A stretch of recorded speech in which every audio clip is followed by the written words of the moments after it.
Paano namatay si Bruce Lee Life Story? Si Bruce Lee ay namatay noong ika-20 ng Hulyo taong 1973 sa edad na 32. Siya ay isang kilalang artista sa pelikula at eksperto sa sining ng kung fu. Ang dahilan ng kanyang kamatayan ay nakakalungkot at misteryoso. Siya ay natagpuan sa kanyang tahanan sa Hong Kong, patay dahil sa isang edema ng utak. Ito ay isang kondisyon kung saan nagkaroon ng pagkakalamang ang kanyang utak.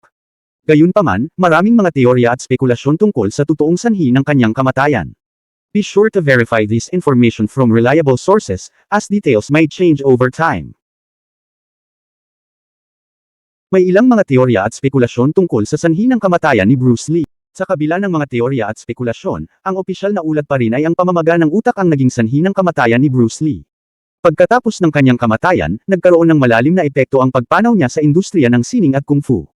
Ang kanyang mga aral at kontribusyon sa larangan ng kung fu ay nananatili hanggang sa kasalukuyan.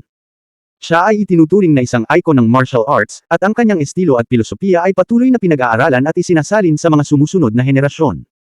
Bukod sa martial arts, ipinagpatuloy rin ng mga anak ni Bruce Lee, tulad nina Brandon at Shannon Lee, ang kanyang legasya sa iba't ibang aspeto ng sining at kultura.